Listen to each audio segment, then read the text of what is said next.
Selamat sore dan salam sejahtera bagi kita semua.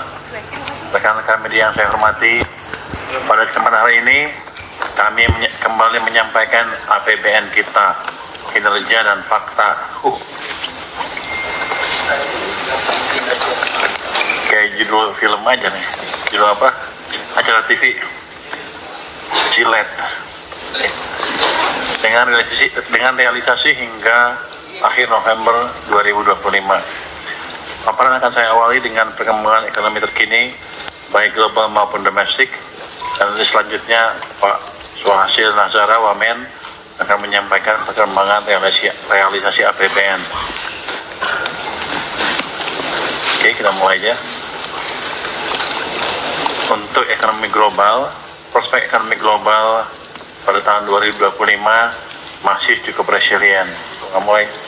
Meskipun dinamika tensi perdagangan antara AS Tiongkok terus berlangsung. The Fed kembali memangkas suku bunga acuan sebesar 25 basis point, jalan dengan ekspektasi pasar dan pelonggaran kebijakan moneter AS yang diproyeksi akan menunjukkan pertumbuhan global di kisaran 3% sepanjang tahun 2025-2026. Di sisi aktivitas sektorial, PMI manufaktur global hingga bulan November masih bertahan di zona ekspansi dengan sebagian emerging market termasuk Indonesia menunjukkan kinerja manufaktur yang solid. Next. Harga komoditas global masih bergerak fluktuatif dengan kecenderungan melemah pada energi, nikel, dan CPO. Harga minyak Brent, batu bara, dan nikel tercatat melemah baik secara year to date maupun year on year, terutama dipicu oleh concern terhadap oversupply.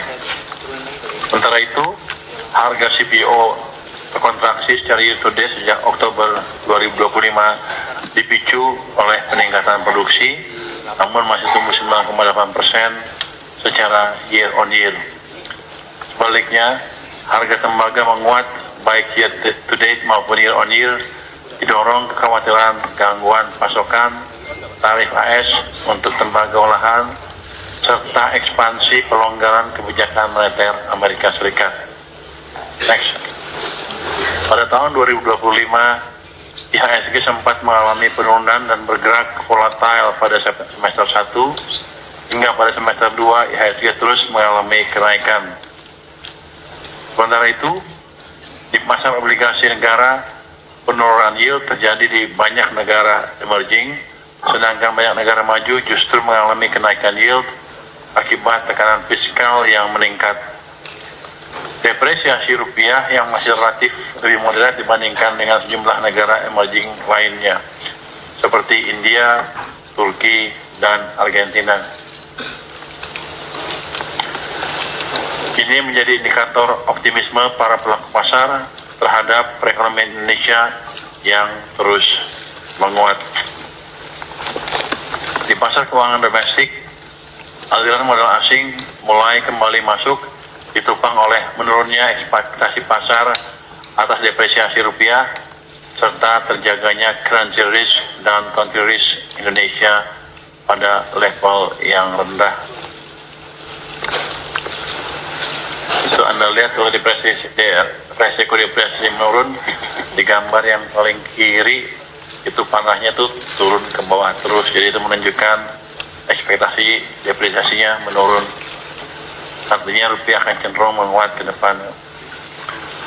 Rendahnya yield spread antara SBN terhadap US Treasury mencerminkan kepercayaan investor terhadap fundamental Indonesia.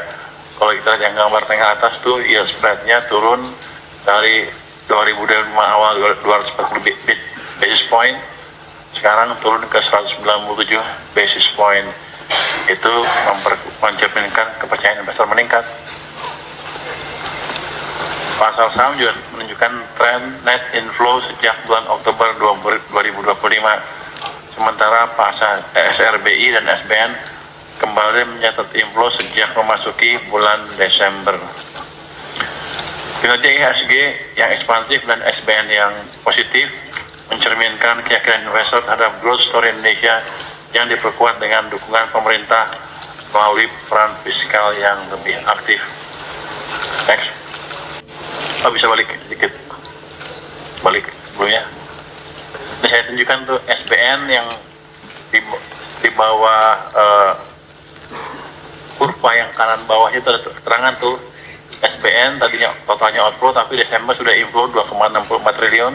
SRBI Desember sudah inflow 21,17 triliun. Saham juga sekarang Desember sudah inflow 3,49 triliun.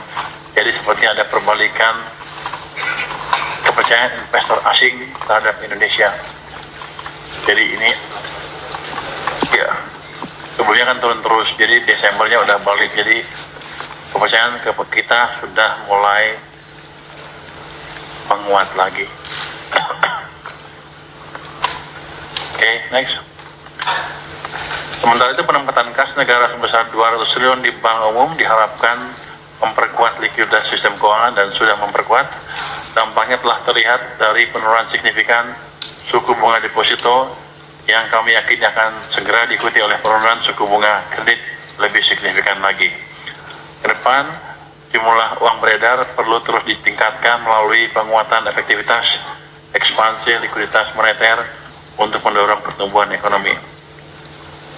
Jadi kan sempat naik ke 13% tuh M0-nya, sekarang Desember ke 5%, turun lagi.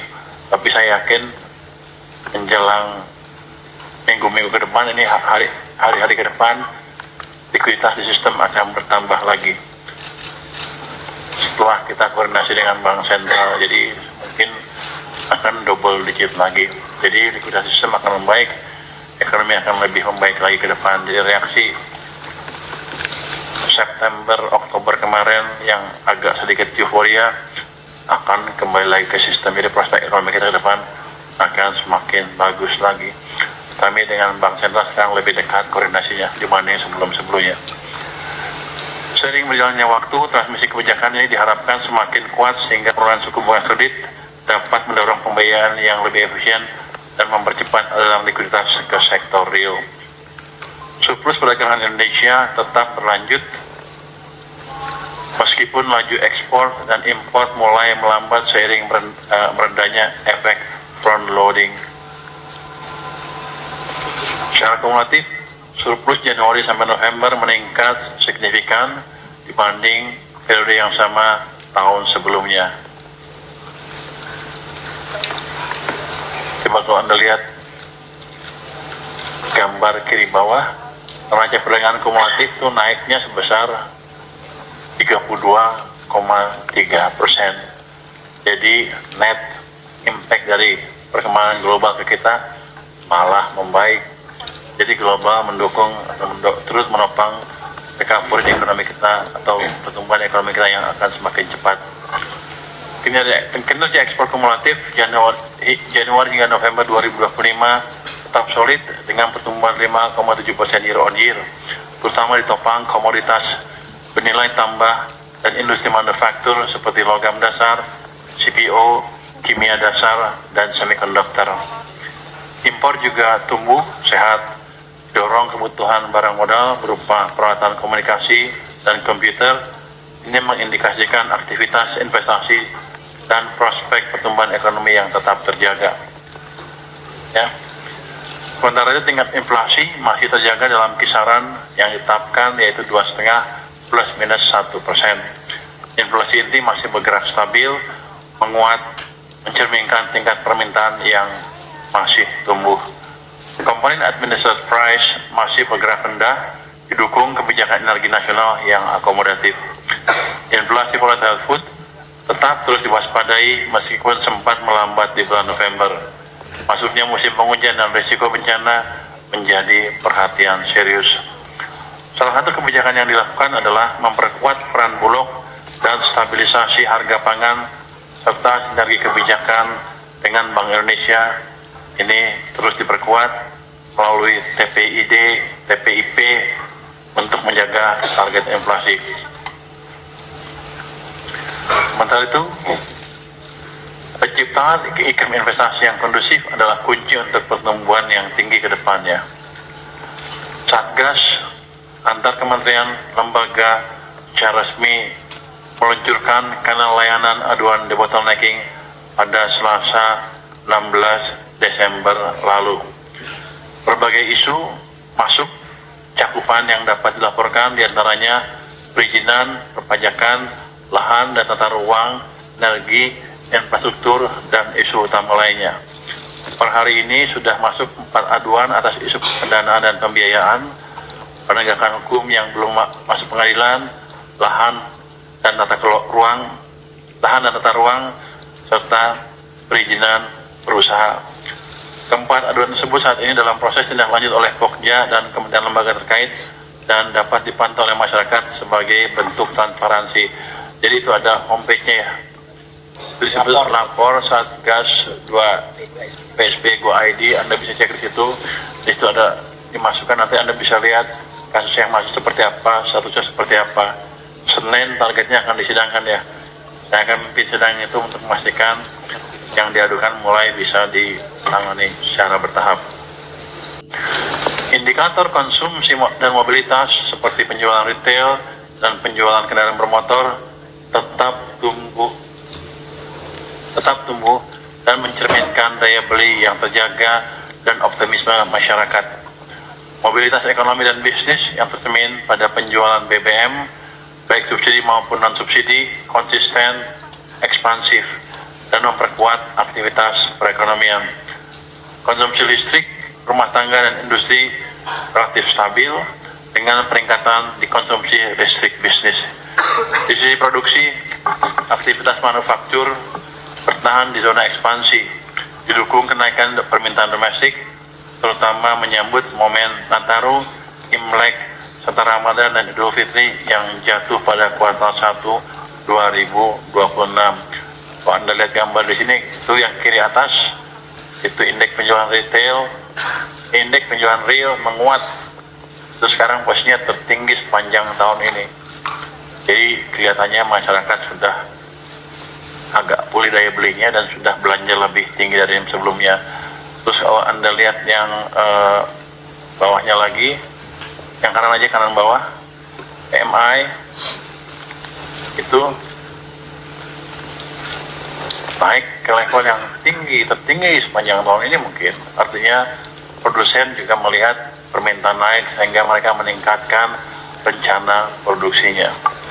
Itu utama. Jadi ekonomi kita kelihatannya sudah mulai ekspansi, mungkin ke arah yang lebih cepat lagi ke depannya.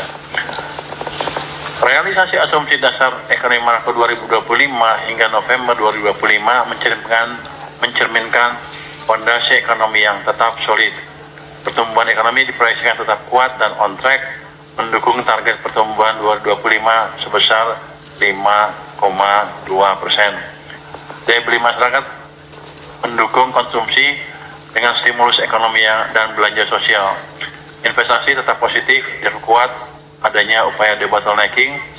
Sementara itu, realisasi program prioritas pemerintah antara lain perumahan, DMP dan MBG masih cukup baik. Belanja negara dipastikan ekspansif dan akseleratif. Surplus neraca perdagangan dipertahankan melalui ekspor, produksi, dan ekspor produk hilirisasi. Penempatan dana pemerintah juga sudah bisa menurunkan suku bunga. Dari sisi risiko, dampak bencana akan dimitigasi dengan baik agar target pertumbuhan 2025 tetap on track. Inflasi pada level rendah dan terkendali. Sementara itu, stabilitas nilai tukar rupiah dan penurunan yield SBN mencerminkan ketahanan sektor keuangan domestik. Dalam aspek migas, dinamika harga minyak global dan upaya optimalisasi lifting migas melalui peningkatan investasi dan teknologi menjadi penopang kesinambungan kinerja sektor energi dan ketahanan fiskal ke depan. Hingga 30 November tahun 2025, realisasi APBN menunjukkan kinerja yang tetap terjaga. Pendapatan negara telah mencapai 2.351,5 triliun rupiah atau 82,1% dari outlook, dengan penerimaan perpajakan tetap menjadi kontributor utama.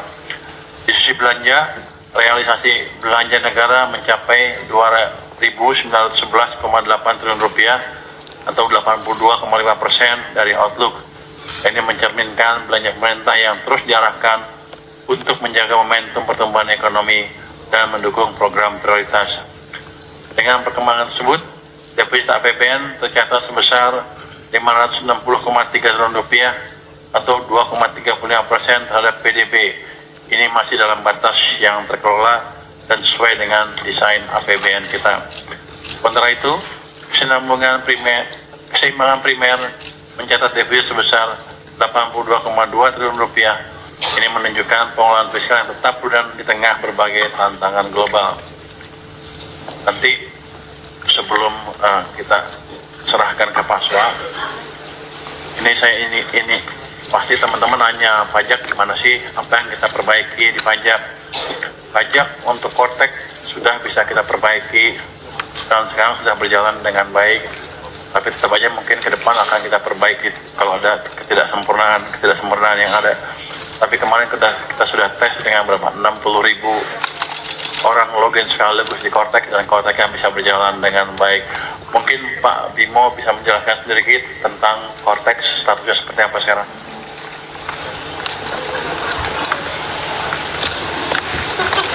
Terima kasih Pak Menteri. Terkait Kortex, seperti yang sudah disampaikan oleh Bapak, sudah ada 2 kali uji Kortex. Yang pertama itu bulan November, khusus untuk 25.000 pegawai di lingkungan Direktorat Jenderal Pajak. Alhamdulillah berhasil dengan baik. Memang ada sedikit delay dalam proses di awal saja, tetapi semuanya bisa terkendali. Kemudian yang terakhir, tanggal 10 Desember kemarin, kami menguji dengan mohon izin 50.000 karyawan di seluruh Kementerian Keuangan. Dari hasil uji menunjukkan banyak perbaikan, tidak seperti yang periode sebelumnya.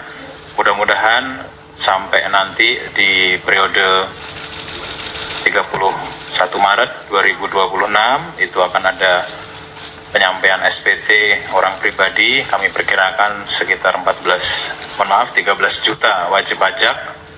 Itu akan insya Allah bisa berjalan dengan baik. Kemudian seperti yang sudah dilakukan di tahun 2025, penyampaian SPT untuk wajib pajak korporasi atau badan itu juga akan dilakukan dengan sama gitu di akhir periode dari Januari sampai 30 April tahun 2026. Adapun total aktivasi akun di Kortex per kemarin sudah sekitar 7,5 juta. Saya lihat dulu angka validnya. Mohon izin, jadi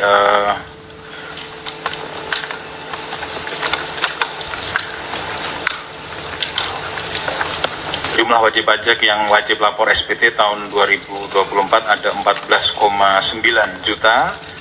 WP yang sudah aktivasi akun sejumlah 7,7 juta. Kemudian dengan persentase 51,66%.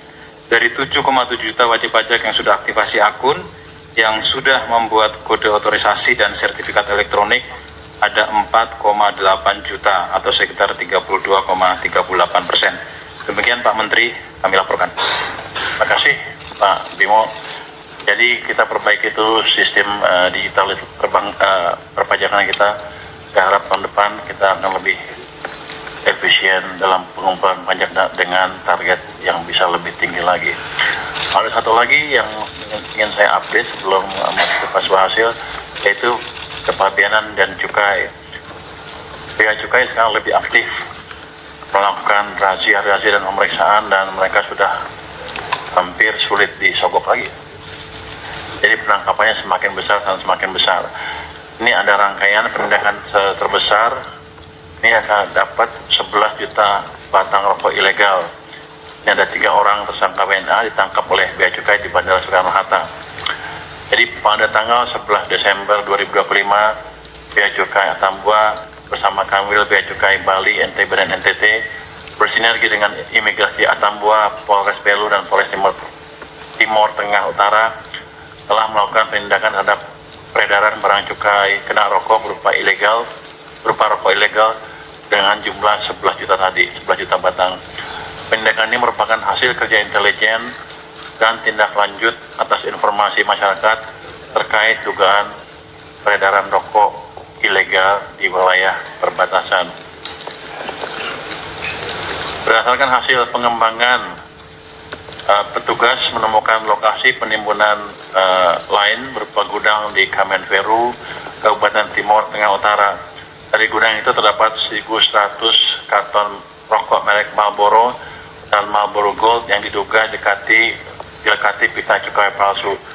Sebelumnya terdapat diamankan juga 138.160 batang rokok ilegal. Total keseluruhan barang bukti dari rangkaian penindakan ini mencapai kurang lebih 11 juta batang rokok ilegal. Dalam pengembangan kasus ini, PPNS DJBC menetapkan 3 orang warga negara asing atau WNA sebagai tersangka. Penangkapan dilakukan secara sinergis di boarding lounge keberangkatan luar negeri Bandara Soekarno-Hatta saat ketiganya akan meninggalkan Indonesia. Saat ini ketiga tersangka telah dilakukan penahanan di Rutan Salemba cabang kantor pusat DJBC serta telah dilakukan koordinasi dengan kedutaan besar negaranya di Indonesia ya. Jadi ke depan hal-hal seperti ini akan semakin ditingkatkan dan saya yakin hasilnya akan semakin besar lagi. Pak Dirjen, ada tambahan nggak? Ada tambahan nggak?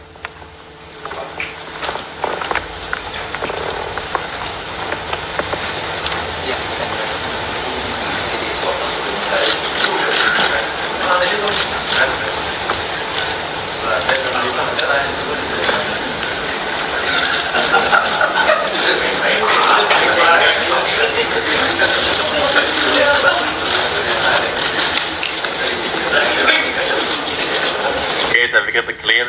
Untuk gambaran lebih detail tentang kinerja APBN, saya persilakan Pak Wamenswa untuk melanjutkan pemaparan. Terima kasih Pak Menteri. Teman-teman media yang saya banggakan, kita masuk ke APBN ya, ini tadi telah diterangkan oleh Pak Menteri, dan kita akan masuk ke beberapa detail di pendapatan, belanja, dan juga nanti di pembiayaan. Pertama pendapatan dulu. Pendapatan kita lihat ya 2.351,5 triliun. Ini adalah 82% dari outlook yang kita sudah sampaikan di LAPSEM. Penerimaan pajaknya 1.634, kepabeanan dan cukai 269, dan PNBP-nya 444,9 triliun rupiah. Persentasenya ada, kita lihat sekarang khusus untuk yang penerimaan pajak, apa yang terjadi dengan penerimaan pajak kita. Saya sengaja sampaikan realisasi bruto yang atas dan realisasi yang neto yang bawah. Selisih antara bruto dan neto adalah namanya restitusi pajak, selisihnya. Yang betul-betul ada cash-nya, artinya yang cash-nya masuk ke kas negara adalah yang neto. Nah, kita lihat perbandingan antara kolom yang bulan lalu, kami sampaikan kolom Oktober 2025, itu yang kita sampaikan di APBN kita bulan lalu, dan kolom terakhir adalah yang November 2025. Apa yang bisa langsung kita lihat? Saya mau sampaikan langsung bahwa di bulan November 2025, progres atau kinerja dari pengumpulan pajak kita membaik dibandingkan hasil atau capaian pada akhir bulan Oktober yang lalu. Coba kita lihat yang bruto. Di bruto tadinya kalau di bulan Oktober itu negatif growth-nya ada 2 poin, yaitu PPh orang pribadi dan PPh 21, dan juga untuk PPN PPNBM. Tapi PPN dan PPNBM di akhir November sudah tumbuh positif meskipun masih kecil tumbuhnya. Ya, dan kita berharap di bulan Desember ini PPN dan PPNBM akan tumbuh lebih kuat lagi di akhir bulan Desember. PPN dan PPNBM itu adalah denyut nadi perekonomian.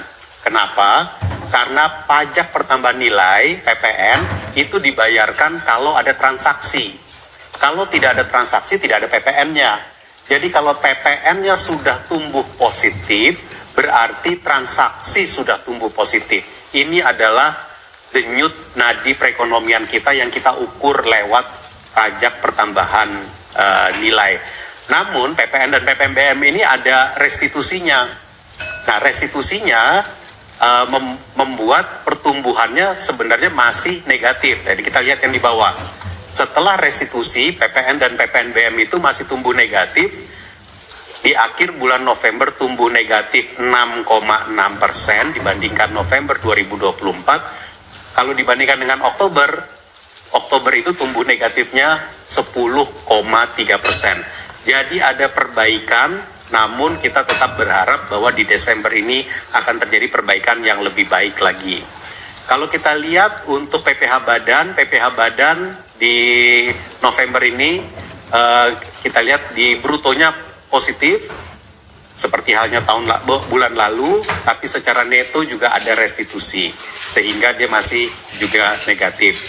Namun kita berharap akan terjadi perbaikan nanti kalau yang angka paling bawah yaitu pajak lainnya yang neto ada 186,3 triliun penerimaan pajak lainnya yang nantinya akan dikategorikan dia masuk ke bagian PPh atau PPN.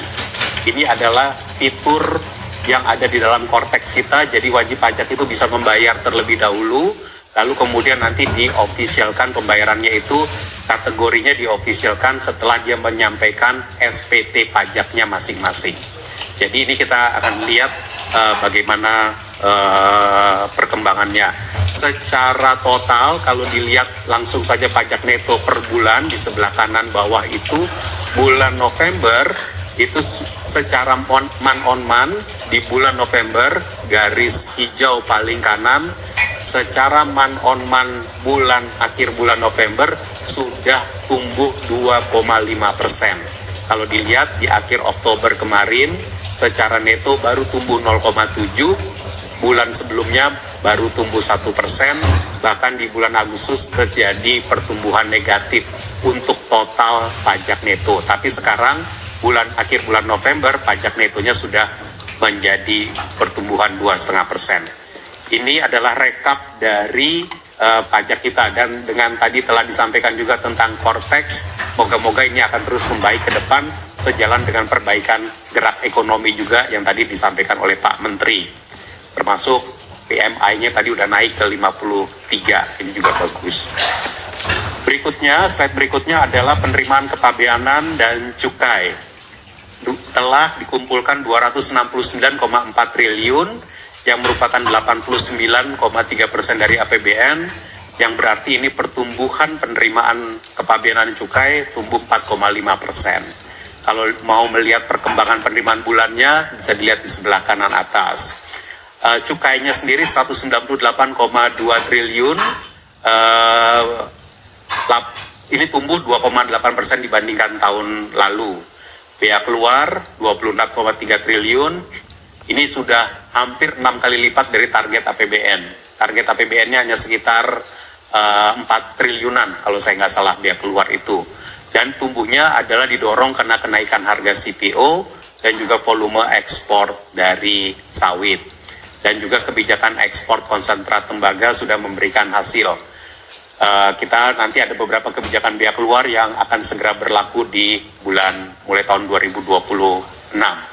Bea masuk 44,9 triliun, ini lebih rendah dibandingkan tahun lalu, kontraksinya 5,8% karena penurunan bea masuk dari komoditas pangan dan juga utilisasi free trade agreement.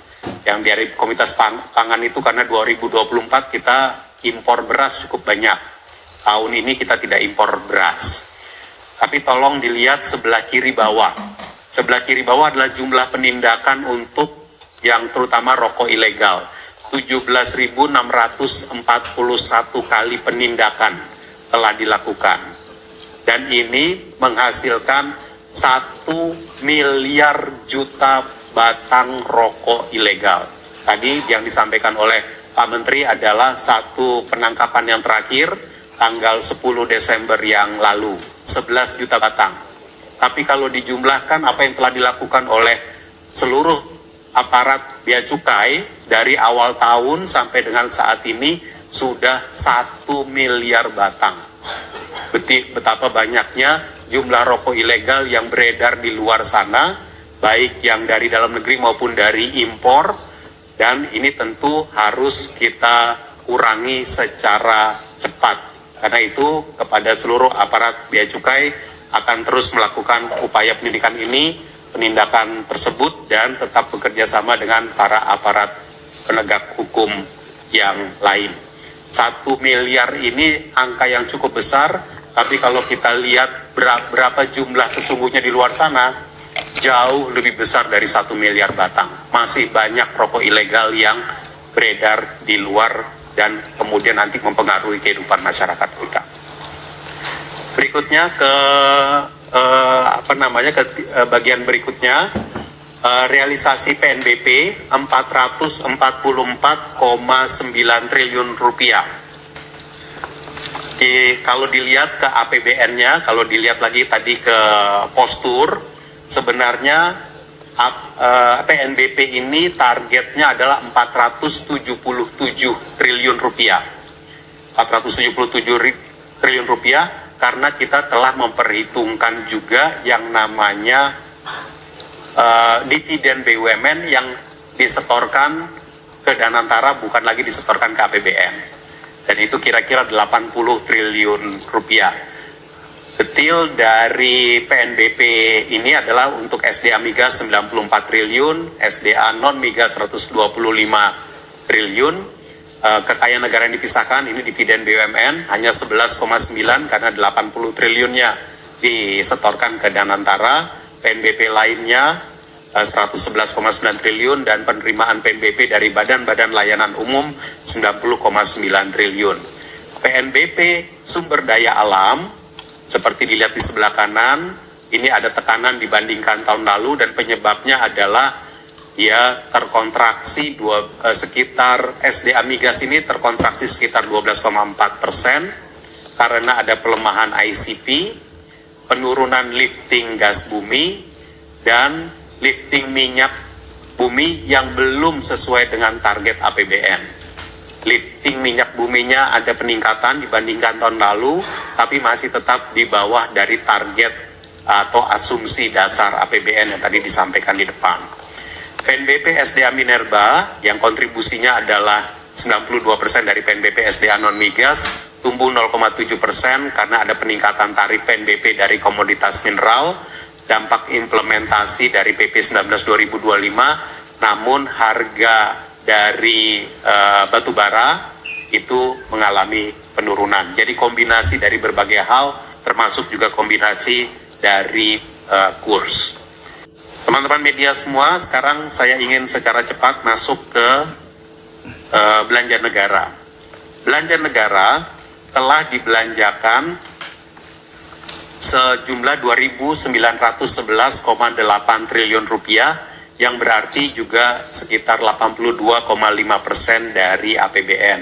Kalau tadi pendapatan negara kira-kira 82,1% dari APBN, belanja negara sekitar 82,5% dari APBN. Ini berarti cukup balance antara pendapatan dengan belanjanya. Khusus untuk belanja KL, mungkin kembali ke slide nomor 13 saja supaya saya bisa tunjukkan perbedaannya. Kalau kita lihat belanja kementerian lembaga itu sudah belanja 1.100 postur, tolong ke bagian belanja KL. Belanja KL sudah belanja 1.110,7 triliun rupiah. Posturnya, nah ya bisa situ ya, itu dia, 1.110,7 triliun rupiah. Ini di atas atau lebih tinggi dibandingkan belanja KL tahun lalu. 1.049,7 triliun rupiah. Artinya melalui belanja kementerian lembaga, tahun ini kita sudah belanja 61 triliun rupiah, lebih tinggi dibandingkan tahun lalu. Jadi belanja KL ini seperti yang kami telah sampaikan, kalau menuju akhir tahun dia meningkat. Ya, dan untuk per akhir November dia sudah 61 triliun di atas. Nah, kita lihat, kita kembali ke slide nomor 19, komponennya apa saja. Realisasi belanja pemerintah pusat di sebelah kiri 2116 terdiri atas belanja KL 1110,7 triliun dan belanja non KL 1005,5 triliun. Belanja pegawai, kalau belanja KL itu terdiri atas belanja pegawai, belanja barang, belanja modal, belanja bantuan sosial. Kita lihat dia semuanya on track dan pertumbuhannya positif dibandingkan belanja masing-masing belanja ini tahun 2024. Belanja pegawai tumbuh 9%, 9,3%, itu adalah karena memang terjadi peningkatan jumlah pegawai kita. Belanja barang tumbuh 1,3%. Kalau ingat, belanja barang ini termasuk yang agak lamban di awal-awal tahun karena terjadi efisiensi. Tetapi pada bulan sampai dengan akhir bulan November telah terjadi pertumbuhan 1,3% belanja barang kita. Belanja modal kita juga tumbuh 1,8% dibandingkan tahun lalu, dan belanja bantuan sosial kita sudah tumbuh 19,2%. Cukup tinggi karena pemerintah terus menyalurkan stimulus-stimulus fiskal untuk membantu konsumsi dan daya beli masyarakat. Maka belanja bansos kita tumbuh 19,2%. Belanja KL kita yang utama adalah pembayaran pensiun, ini sifatnya on track dan kita lihat termasuk menyediakan kenaikan pembayaran pensiun terhadap 100.000 orang pensiunan baru. Ini terus dibayar dari APBN-nya. Slide berikut saya ingin mengupdate mengenai realisasi penyaluran barang yang harganya disubsidi. Ibu Bapak semua, teman-teman media, subsidi dan kompensasi sampai dengan akhir November telah kita bayarkan 345,1 triliun. Ini 72,6% dari target APBN-nya. Jenis barang yang mendapatkan subsidi ada di sebelah kanan beberapa. Yang untuk BBM, kalau kita lihat targetnya adalah 19 juta kiloliter, sudah terpakai kira-kira 80,4%, atau sudah terpakai kira-kira 15,6 juta kiloliter. Dan kalau kita lihat dari tahun 2023, 24, 25, terjadi peningkatan dari volume barang bersubsidi BBM ini. LPG 3 kg. Target di tahun 2025 disediakan oleh APBN 8,17 juta kilogram. Dan sampai dengan akhir November telah terpakai 7,092 juta kilogram, 86,8%. Kalau kita lihat juga antara 2023 sampai dengan 2025, total pemakaian LPG 3 kg ini juga meningkat terus. Tumbuh di 2023 tumbuh 4,5%, di 2024 tumbuh lagi 2%, dan di 2025 ini so far tumbuh 3,4%. Listrik bersubsidi, kalau kita lihat jumlah pelanggan listrik bersubsidi dari target 42,1 juta pelanggan yang ditargetkan tahun ini, sudah 42,6 juta pelanggan listrik bersubsidi. Ini artinya pelanggan kategori 450 volt ampere dan kategori 900 volt ampere. Ini juga meningkat terus setiap tahun. 2023 tumbuh 2,5%, 2024 tumbuh 4,3%, dan di 2025 ini juga masih tumbuh lagi 2,6%. Pupuk bersubsidi disediakan 8,9 juta ton untuk tahun 2025. Sampai dengan akhir November sudah terpakai 7,5 juta ton, 84,3%. Jadi kita lihat pupuk bersubsidi ini penggunaannya meningkat dengan cukup pesat di 2024 dan 2025 ini. Di 2025 ini tumbuh 11,25%. Bu Bapak sekalian, teman-teman media, kami ingin menyampaikan juga secara cepat update gerak cepat dukungan kebijakan fiskal khususnya APBN dalam penanganan bencana Sumatera. Beberapa hari yang lalu telah disalurkan, Bapak Presiden telah menyalurkan bantuan Presiden melalui dana kemasyarakatan Presiden sudah tersalurkan 268 miliar untuk APBD 3 provinsi dan 52 kabupaten kota yang terdampak bencana di Aceh, Sumatera Utara, dan Sumatera Barat. 4 miliar per kabupaten kota dan 20 miliar per provinsi. Ini masuk ke APBD masing-masing provinsi dan kabupaten kota tersebut. Tahun 2025 ini APBN telah juga menyiapkan dana tanggap darurat yang berupa dana siap pakai dan cadangan bencana yang dikoordinir oleh BNPB. Jadi BNPB itu selalu memiliki stok cadangan belanja untuk yang sifatnya bencana-bencana alam. Namanya itu dana siap pakai, DSP, dan juga masih ada lagi dana cadangan bencana. Dan ini langsung kita aktifkan kemarin. Dan untuk dari APBN 2025, DSP dialokasikan untuk 3 provinsi terdampak, ada tambahan DSP 1,6 triliun, dan cadangan bencana yang dialokasikan sejak awal tahun 5 triliun, masih tersedia lagi 2,97 triliun, dan bisa kita tambah kalau dibutuhkan. Tapi dalam 2 minggu ini kita akan masuk ke tahun 2026, dan menjalankan APBN 2026. DSP-nya ada, cadangan bencana kita siagakan lagi 5 triliun. Ini memang selalu reguler tiap APBN. Dengan ketentuan kalau untuk bencana bisa ditambah lagi. Nah, bagaimana menambahnya? Itu di bagian yang ketiga di bawah. Pemanfaatan APBN untuk pembangunan kembali daerah terdampak bencana. Pertama, Kementerian Keuangan akan melakukan relaksasi penyaluran transfer ke daerah.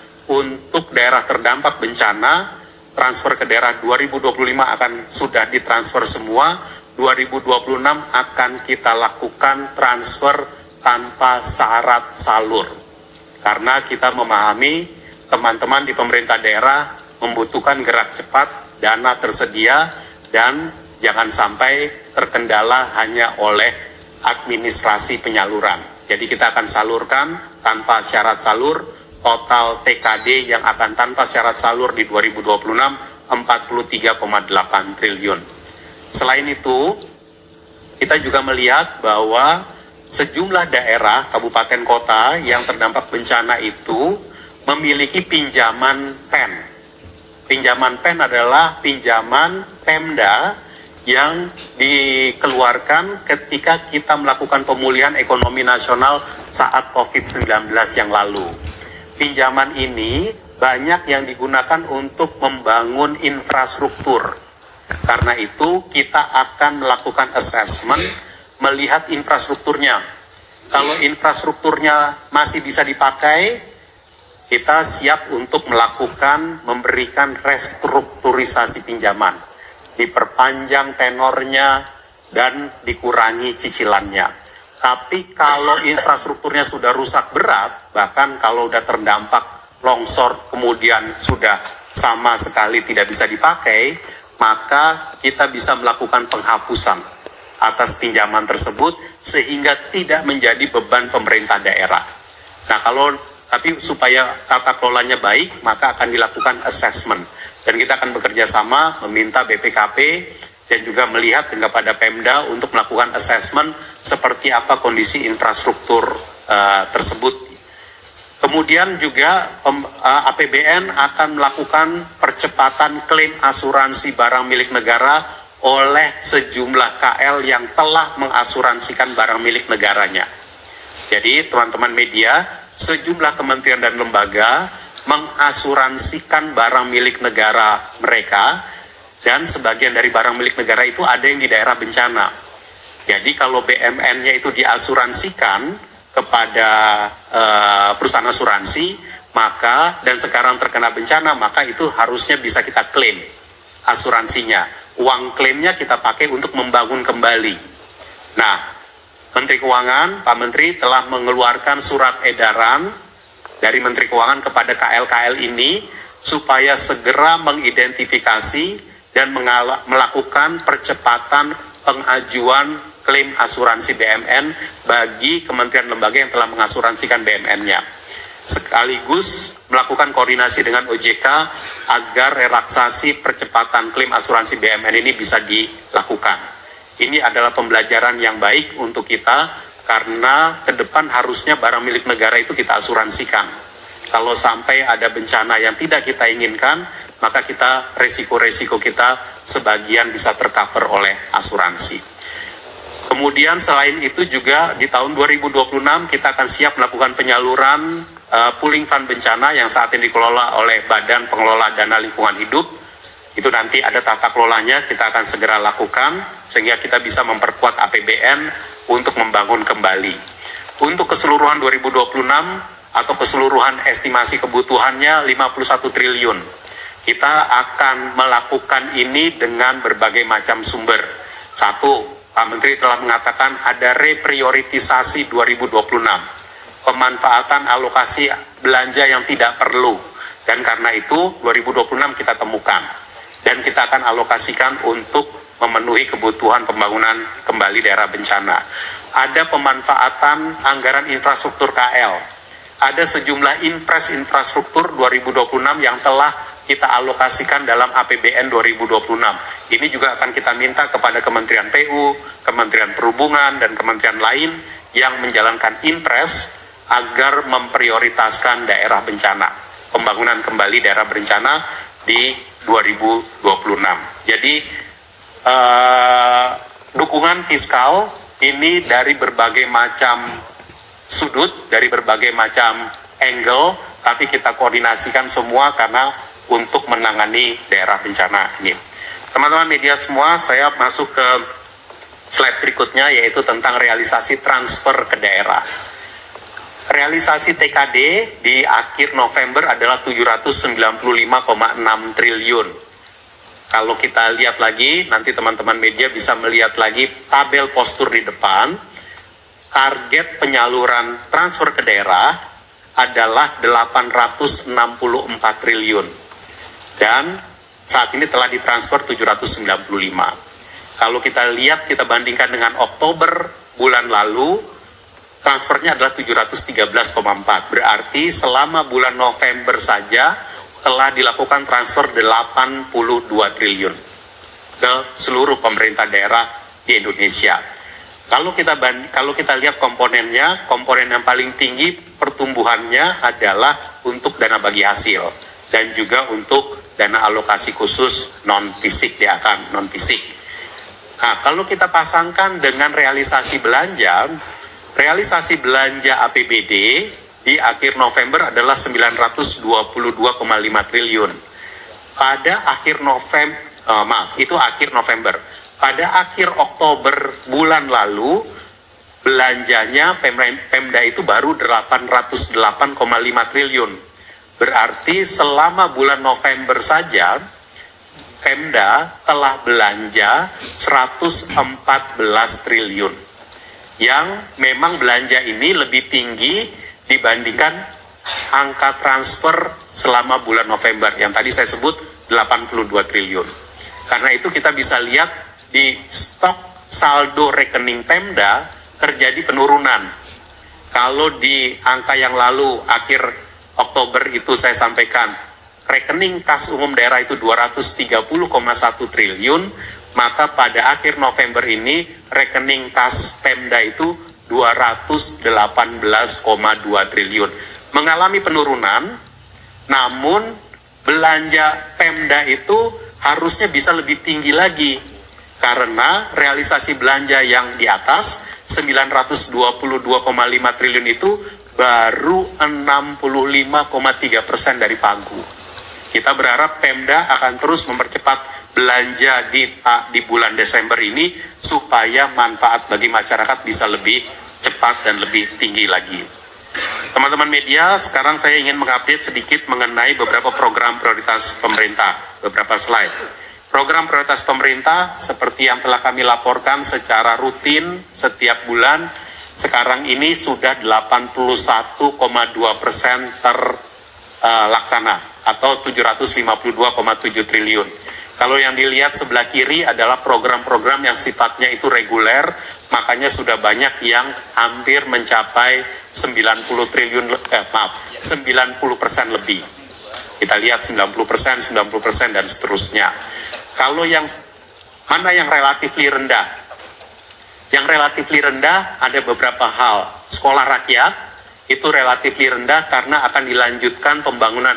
Ini sebenarnya pagu 10,2 triliun adalah pagu pembangunan infrastrukturnya yang akan dilanjutkan ke tahun depan.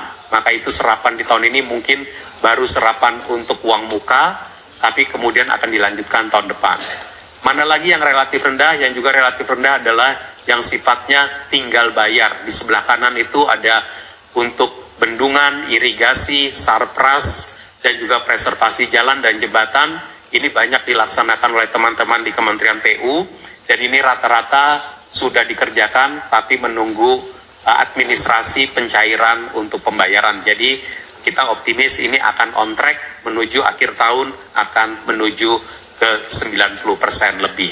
Berikutnya, slide berikutnya, update yang selalu kami sampaikan juga, makan bergizi gratis, MBG, sampai dengan 15 Desember sudah 52,9 triliun, atau 74,6% dari anggaran di APBN yang sebesar 71 triliun rupiah. Saat ini penerimanya sudah 50,7 juta penerima dari 82,9 juta target. Ini luar biasa, memberi makan anak-anak kita 50,7 juta anak, siswa, dan ibu hamil dan yang menerima makan bergizi gratis setiap hari.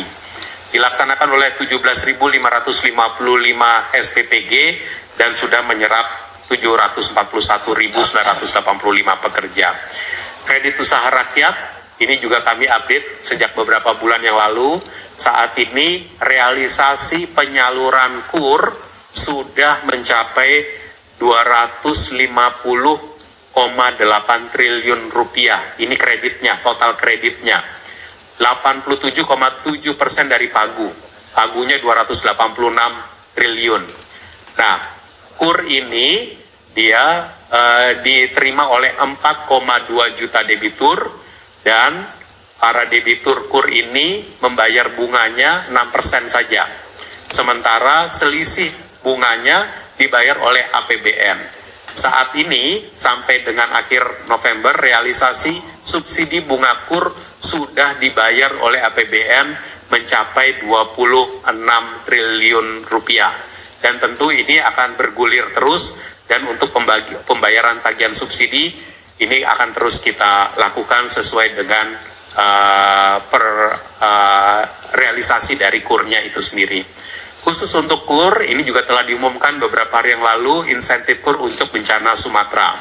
Penanganan KUR debitur terdampak bencana sesuai arahan Bapak Presiden ada di dalam fase 1 pemetaan. Kita segera memetakan, saat ini sedang berjalan, dampak debitur KUR.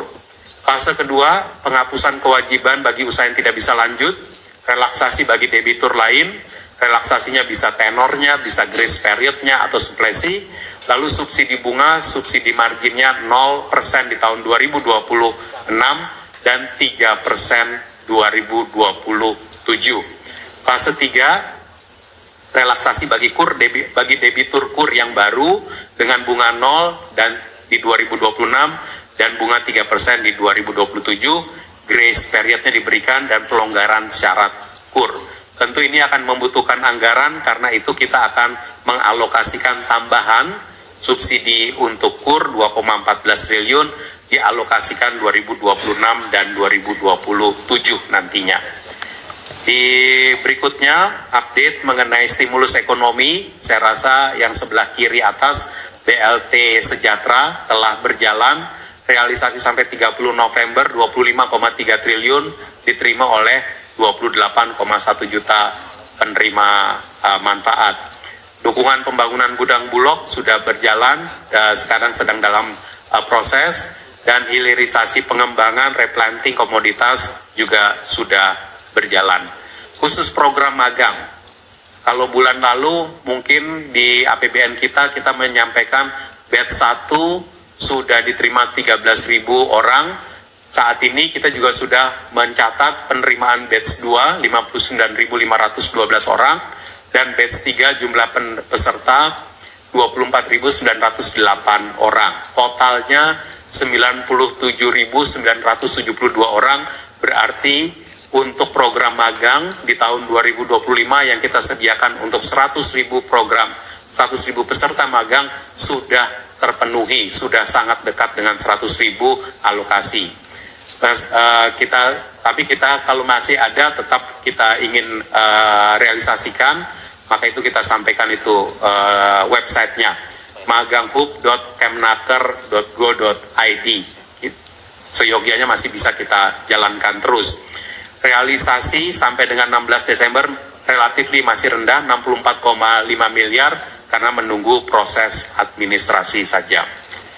Teman-teman media, berikutnya kita masuk ke bagian pembiayaan anggaran. Pertama, kami update pembiayaan anggaran di slide 28, next. Pembiayaan utang telah direalisasikan 614,9 triliun rupiah, dan ini adalah 84% dari total outlook 731,5 triliun untuk menutup defisit 2,78% dari PDB. Seperti yang tadi disampaikan di depan, saat ini defisitnya adalah 2,35% dari PDB, namun APBN sesuai dengan laporan semester di DPR kemarin, kita perkirakan defisitnya 2,78% dari PDB. Jadi defisit saat ini 2,35% dari PDB itu on track. Biasanya soalnya suka pakai, disebutnya katanya pakai itu tekor. Ini on track menuju desain dari APBN. Okay. Dan pada pertemuan di LAPSEM yang lalu, pemerintah juga telah mendapatkan persetujuan penggunaan saldo anggaran lebih, SAL, 85,6 triliun yang telah disetujui DPR untuk membantu pengurangan penerbitan SBN kita. Pemenuhan pembiayaan ini terkendali melalui berbagai macam langkah antisipatif, pre-funding, ketersediaan cash memadai, serta active cash and debt management, termasuk penempatan dana 200 triliun di perbankan umum. Selanjutnya, seperti yang telah kita update juga, pemerintah terus bersinergi dengan secara solid dengan Bank Indonesia untuk menangani debt switch untuk pembiayaan SBN yang ketika itu kita terbitkan saat COVID yang telah jatuh tempo. SBN yang kita terbitkan pada saat COVID yang lalu, ada yang jatuh tempo 2025, 2026, 2027, 2028. Untuk yang jatuh tempo ini, kita bekerja sama dengan BI untuk melakukan debt switching. Debt switching bukan hanya kita lakukan dengan BI, tetapi tempatnya Pak Suminto, DJPPR itu aktif melakukan debt switching itu dengan berbagai macam lembaga multilateral dan lembaga-lembaga lain, termasuk dengan Bank Indonesia. Jadi ini adalah bukan hanya khusus dengan Bank Indonesia debt switch kita ini. Dan kita lihat bahwa pasar keuangan dalam tren membaik, dukungan pembiayaan makin efisien. Slide berikut sebenarnya tidak banyak berbeda dengan slide yang disampaikan oleh Pak Menteri tadi, yaitu country risk Indonesia itu terus menurun, yang sebelah kiri. Cerminannya adalah dari spread yield SBN Falas terhadap US Treasury Bill 10 tahun, makin menyempit. Selisihnya sekarang hanya sekitar 58 basis poin.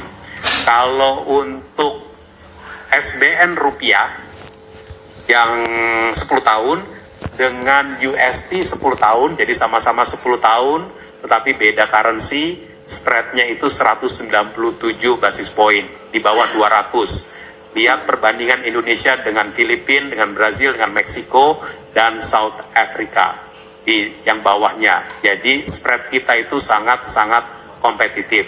Dengan spread yang lebih rendah, berarti biaya bunga untuk Indonesia juga relatif lebih rendah. karena spreadnya itu lebih rendah.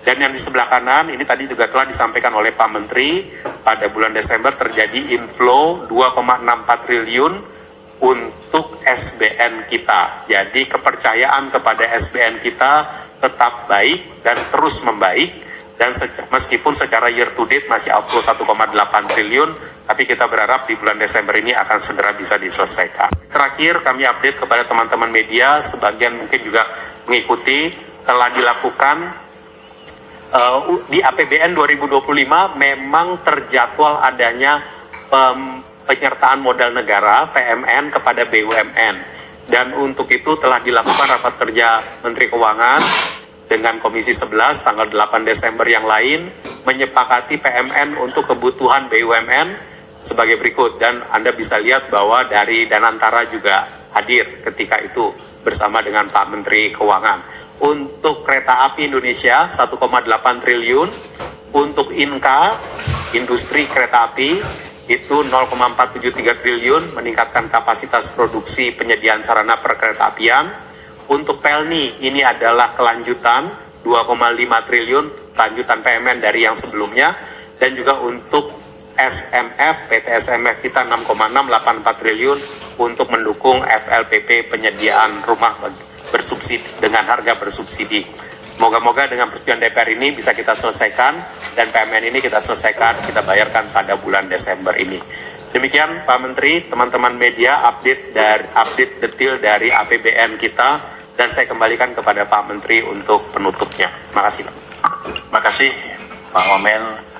Sebagai penutup, kami menegaskan bahwa pertumbuhan ekonomi nasional tetap terjaga kuat dan berkesinambungan. Kinerja positif berbagai sektor, percepatan belanja negara, serta optimalisasi penerimaan terus kami dorong untuk menjaga ruang fiskal yang sehat dan responsif. APBN akan terus kami kelola sebagai instrumen utama stabilisasi dan akselerasi pertumbuhan, memastikan program-program prioritas berjalan efektif sekaligus memperkuat perlindungan masyarakat. Di tengah tambahan kebutuhan belanja akhir tahun, termasuk penanganan bencana di Sumatera, APBN tetap berada dalam kondisi yang manageable, sehat, dan adaptif. Demikian update kami untuk APBN di bulan November ya, di bulan Desember 2025. Terima kasih. Sekarang kita masuk sesi tanya jawab ya. Karena udah ada di sini, saya langsung jawab.